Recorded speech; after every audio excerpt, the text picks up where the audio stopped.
मतलब ये हमारा घर था, हम घर से बेघर हो गए। सारा दिन यही हम होते थे, रात को घर थोड़ी देर के लिए जाते, वापस सुबह यही आ जाते थे। हमारा घर बर्बाद हो गया। ये सब बनाने में इतना अरसा, इतने 20 ख्वाब। साल लगे, 20 साल लगे ये बनाने में। अब खाक होने में 20 मिनट लगी है। आपकी यहाँ पे 4 दुकानें थी, तो मेंटेनेंस यहाँ पे आप कितना देते थे? ये तो 1500 रुपए मेंटेनेंस चल रहा था। उसमें ये जिस तरह से आग लगी है, इस तरह के वाकयात पहले भी छोटी मोटी आग लगी होगी, अंदर कोई इक्विपमेंट थे? आग अगर लगती, कोई शॉर्ट सर्किट होता है तो अंदर ही अंदर बुझ जाए, इस तरह से कुछ होता? हमेशा लगती थी, हमेशा बुझ जाती थी। हमेशा आग तो कितनी दफा ले, हमेशा बुझ कभी ये है कि ये इतनी थोड़ी देर में इतनी बड़ी आग समझ से हमारे बाहर है। मैं समझ ही नहीं पा रही कि कैसे सब कुछ हो गया है। कि हम अंदर बेसमेंट में थे, 15 मिनट का हमारा 15 मिनट पहले ऐलान हो जाता है कि मार्केट की लाइटें बंद हो जाएंगी। हम लोग 15 मिनट पहले निकल जाते हैं। 15 मिनट का ऐलान हुआ कि 15 मिनट के बाद लाइटें बंद हो जाएंगी। हम लोग कस्टमर डील कर रहे थे। फिर हमें 5 मिनट के फौरन बाद आया कि आप मार्केट खाली कर दे, आग लग गई। मैं कहा शायद नीचे छोटी मोटी आग लगी जो हमेशा लगती है, तो वो बुझ जाती है। तो हम लोग हमारा स्टाफ सारा बाहर निकला, स्टाफ सारा बाहर, मैं जल्दी से हम लोग भी सब चले गए। हमारे मोबाइल वोबाइल सब अंदर, सब सेल वेल सब हम छोड़ के सब बाहर निकल आए। तो यहाँ तो पूरा पूरा आग के शोले भड़क रहे थे। हम निकले था कि ये क्या हो गया। हम तो छोटी मोटी आग समझ के निकले थे बाहर। मैं लड़कियों को जल्दी उनके घरों पे छोड़ा, वापस आई। यहाँ पे सारी रात बैठी देखती रही कि हमारी पूरी जिंदगी भर की पूंजी जल रही है और लोग जल रहे हैं, आवाजें दे रहे हैं, चीख पुकार सारा सुन रहे हैं, मगर कुछ नहीं कर पा रहे उनके लिए। मार के दरवाजा तोड़ो, मस्जिद का निकल जाएंगे वरना मर जाएंगे। सही बोल रहे हो। नहीं भाई, नहीं आ रहे। वे सांस नहीं आ रहा वे। कुछ नहीं कर, सारे लोग थोड़ी देर में सारे बस, ये कब्र बन गई है, कब्र, लोगों की कब्र बन गई है। क्या होगा कुछ नहीं समझ आ रहा। रेस्क्यू वाले आए हैं और उन्होंने काम शुरू किया है, तो आप क्या उनसे मुतमईन हैं? नहीं, उन्हीं की वजह से तो सारा सब खत्म हुआ है। सारे सब देर से आए, एक डेढ़ घंटे के बाद तो गाड़ियां आई है। पानी नहीं मिल रहा है, कोई चीज नहीं, कोई सहूलत नहीं दी है। इस वजह से ये सारे हादसे हुए हैं, कोई सहूलत नहीं मिली है। नाजरीन, हमारे साथ मौजूद हैं फुरकान, जो फायर फाइटर जो इस साने में शहीद हो चुके हैं। उनके घर हम मौजूद हैं, उनके भाई से बात करते हैं। अस्सलाम वालेकुम। अच्छा, ये जो दुख है इसमें हम सिर्फ दुआ कर सकते हैं आपके लिए सब्र की, वो तो शहीद हैं। पर उसी के साथ साथ ये बताइएगा, हुकूमत की जानिब से क्या आप लोगों को ऐलानात हुए हैं या क्या कोई मिले हैं वो आपसे, किस तरह की चीज़ें हुई, थोड़ा सा वो उस बारे में बताइएगा। ऐलान तो जफर अब्बास आए थे, वो 1 करोड़ पे परसों ऐलान कर गए थे और कल वो फुरकान की एलियो को लेके चले गए। जी, जफर अब्बास जो थे तो उन्होंने अपने उसके तरफ से हुकूमत की तरफ। जी, कल महर कराची आए थे, सिंध में अपना मुर्तज़ा आबाद भाई आए थे। उन्होंने आके फुरकान के नाम ही घर कर दिया है, ये फाइल का नाम कर दिया है और उनके वाइफ के नाम कर दिया है और 1 करोड़ का उन्होंने ऐलान करा है। उन्होंने भी ऐलान करे भी वो थी नहीं है, मैं ऐलान कर गए मुर्तज़ा आबाद यहाँ पर आए और करेगा तो देंगे वो। ये बेटा है फुरकान के, ठीक है, 6 माह का बेटा है। हमारे साथ मौजूद हैं फुरकान की सिस्टर हैं, बड़ी हैं, उनसे बात करते हैं। अस्सलाम वालेकुम। जी वालेकुम अस्सलाम।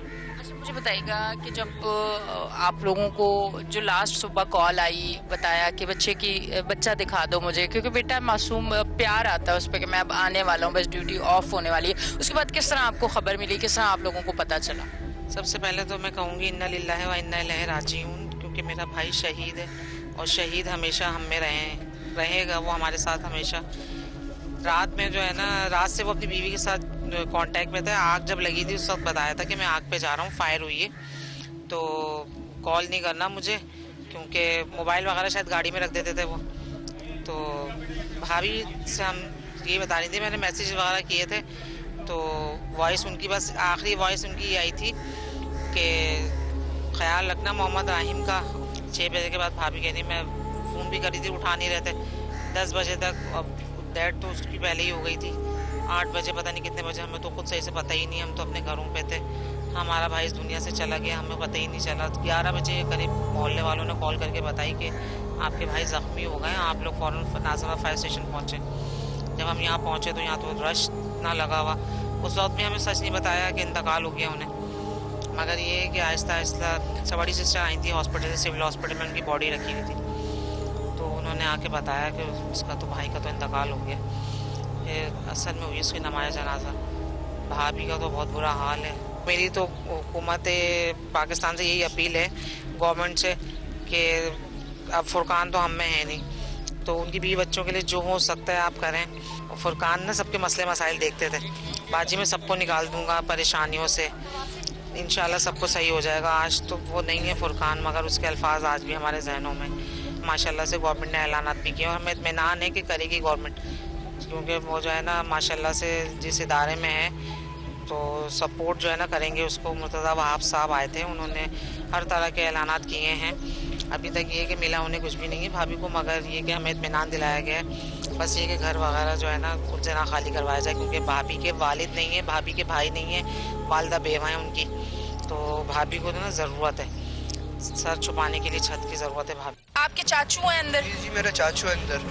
ये बच्चा है उनका? एक उनका बच्चा है, एक ये है।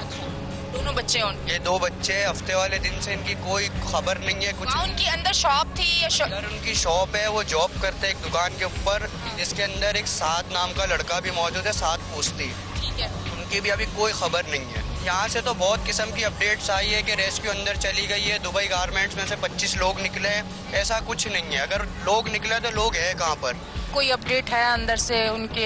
कोई बॉडी खुद कर रहे हैं ना हमें जाने दे, हम तो बोले भाई हमें इजाजत हो, मैं भी लड़ाई करके आया, अंदर जाने की इजाजत नहीं है, मना कर रहे हैं। यहाँ से आप देखे ये अभी हम बोले हम सब तैयार है चढ़ने के लिए, हम खुद चले जाएंगे, और ये मैं झूठ नहीं बोल रहा हूँ, इजाजत दिलवाए हम खुद चढ़ते ऊपर, खुद जाएंगे, देख ले सारे रास्ते खुले हुए, कहीं आग कुछ भी नहीं है, ना खुद जा रहे ना जाने दे रहे। जब आग लगी सबसे पहले जो फ्लोर मुतासिर हुआ मेज़नाइन हुआ है, इसलिए कि ग्राउंड से मेज़नाइन पे आने में आपको मिनट लगे।